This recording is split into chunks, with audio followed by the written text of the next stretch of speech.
On the morning of December 26, 2004, families across Southeast Asia woke to what seemed like another perfect holiday morning. The beaches of Thailand, Sri Lanka, and Indonesia glistened under the rising sun. Tourists filled lounge chairs, children chased one another in the sand, and the sound of laughter blended with the crash of gentle waves. It was paradise. But beneath the calm surface of the Indian Ocean, something unimaginable was already in motion. Just hours earlier, deep under the sea floor near Sumatra, two tectonic plates had violently shifted. It was a 9.1 magnitude earthquake, the third largest ever recorded in human history. The Earth's crust tore open for hundreds of miles, releasing energy equivalent to thousands of atomic bombs.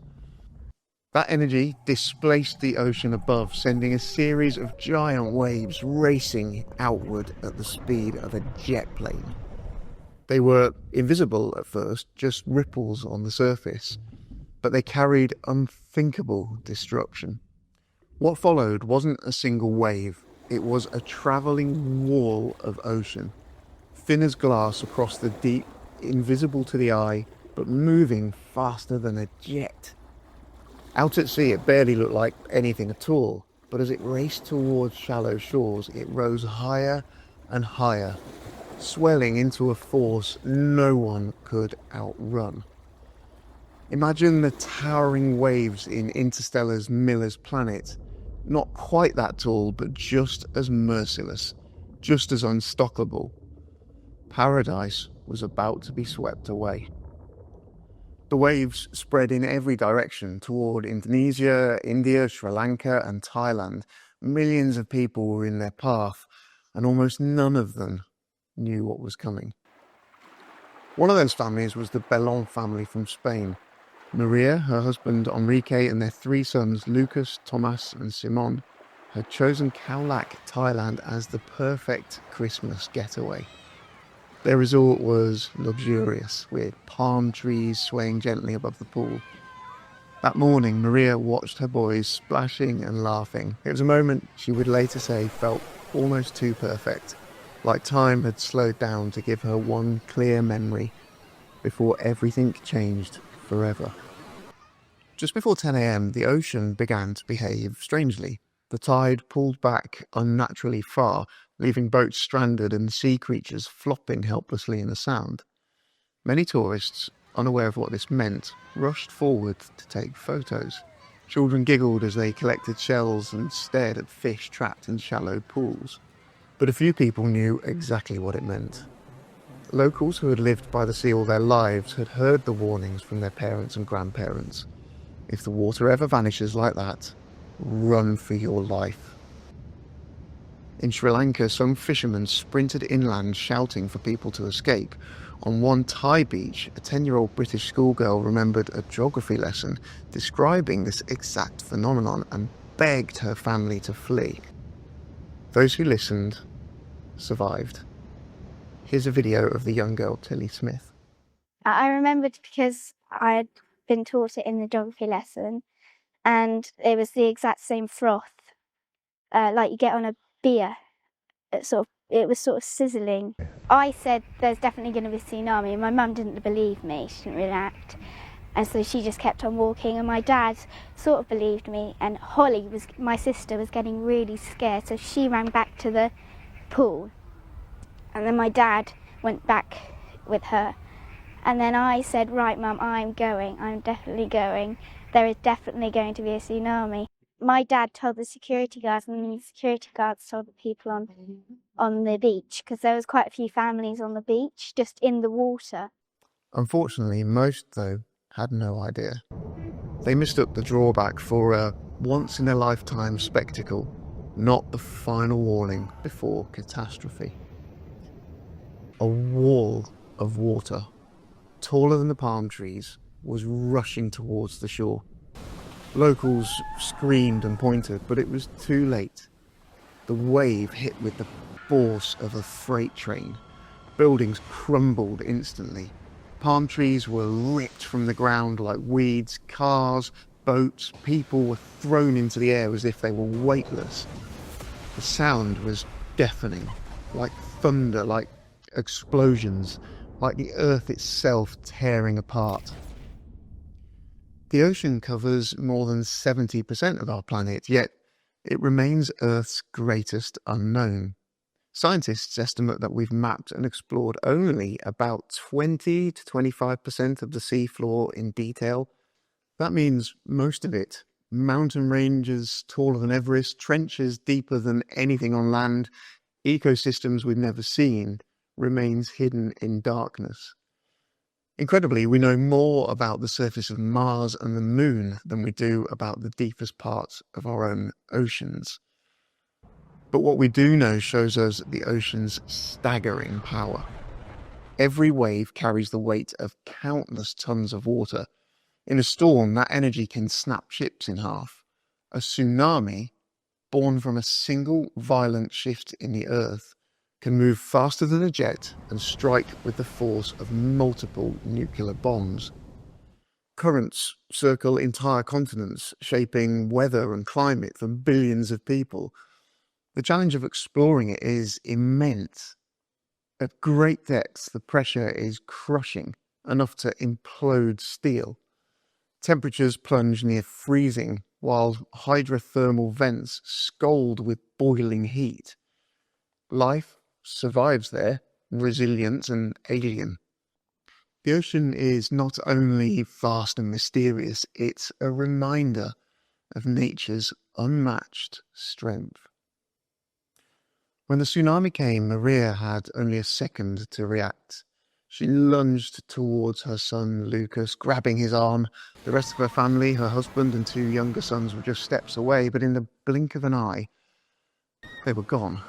The wave swallowed them. Maria and Lucas were thrown backwards, their bodies colliding with debris. In that moment, the vacation was over. Paradise had turned to hell. Underwater, Maria fought desperately to hold on to Lucas. The current ripped at them, dragging them into walls, trees, fragments of concrete. Her chest was slashed open, blood mixing with the churning sea. A piece of wood pierced her leg. She struggled to breathe as the torrent tossed them like rag dolls. For long moments, she didn't know if they would ever surface again. Finally, gasping for air, they clung to a tree as the first wave began to recede. But the danger wasn't over. Tsunamis come in sets. Another wave would soon follow, each one just as deadly. Tsunamis usually don't strike as a single wave. Instead, they come as a series of waves, sometimes 2, 3, or even more, arriving minutes or even hours apart. The first wave isn't always the biggest. In fact, later waves can be larger and more destructive. If you've ever watched Christopher Nolan's film Interstellar, there's a scene where they land on Miller's planet. At first it looks calm, just a shallow ocean stretching to the horizon. Then Cooper, the central character of the film, looks closer and realizes the horizon isn't a mountain at all. It's moving. It's a wave stretching miles wide, rolling away from them. And if one wave is rolling away from them, he knows another will be right behind it. That's what tsunamis are like in real life. Survivors of 2004 describe it the same way. One massive wall of water would slam into the coast, and just as people thought the worst had passed, another would come roaring in, tearing through what little remained. Maria looked around. The beach was unrecognisable.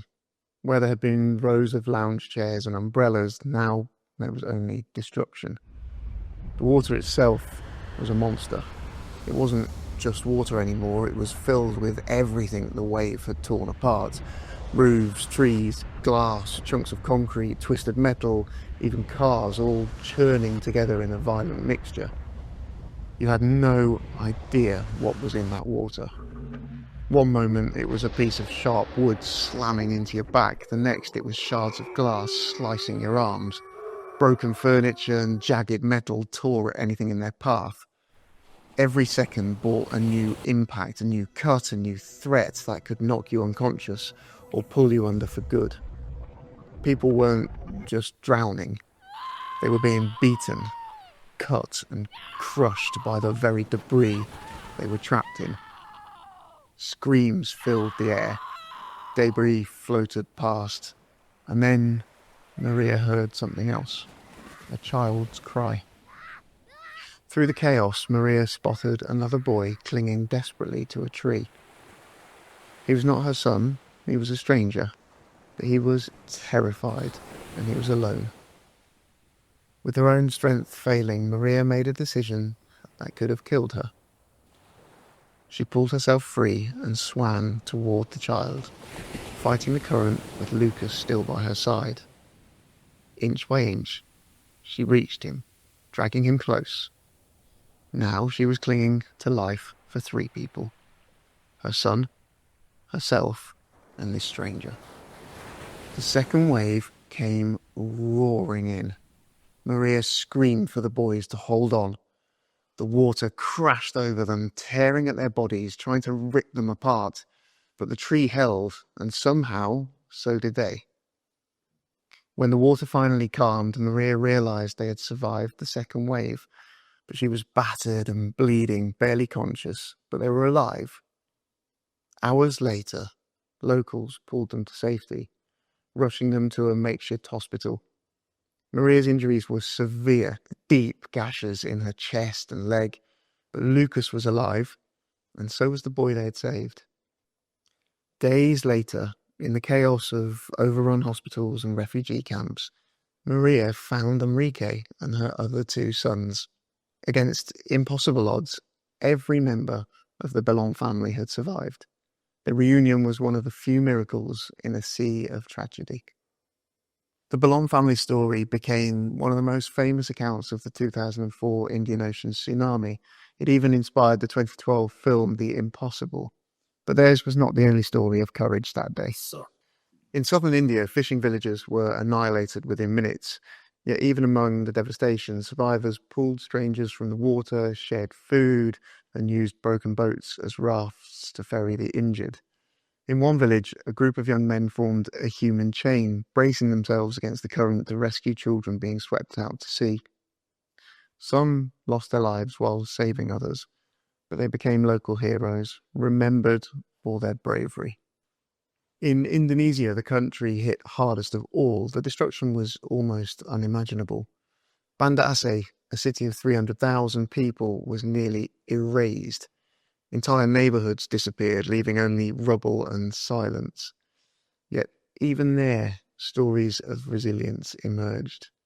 Survivors clung to rooftops, to trees, even to floating mattresses, enduring hours in the filthy, debris-filled water. Families carried one another through the wreckage, refusing to let go. Strangers shared whatever scraps of food and clean water they could find. The 2004 Indian Ocean tsunami killed over 230,000 people across 14 countries. Entire coastlines were transformed. In some places, the ocean penetrated 2 miles inland, wiping out everything in its path. For days and weeks after, the world watched in horror as images flooded in. Streets littered with debris, hospitals overflowing with the injured, parents searching desperately for children. But amidst the devastation, stories of survival and human resilience stood out. The Bellon family's miracle reunion, Tilly Smith's classroom knowledge turned into a life-saving warning. Villagers in India sacrificing themselves to rescue children. Indonesian survivors clinging to life through sheer willpower. These stories became reminders that even in the face of overwhelming destruction, the human spirit can endure. Maria Bellon later reflected that what carried her through wasn't physical strength, but love. Love for her family, love for her children, and even compassion for a stranger's child. She said those feelings gave her a reason to keep fighting when her body wanted to give up. Her words captured the truth about that day. Survival wasn't just about luck, but about the choices people made to hold on to one another. The 2004 Indian Ocean tsunami remains one of the deadliest natural disasters in modern history, a brutal reminder of the ocean's unstoppable force. If you found this story powerful, don't forget to like, subscribe, and share so more people can hear it.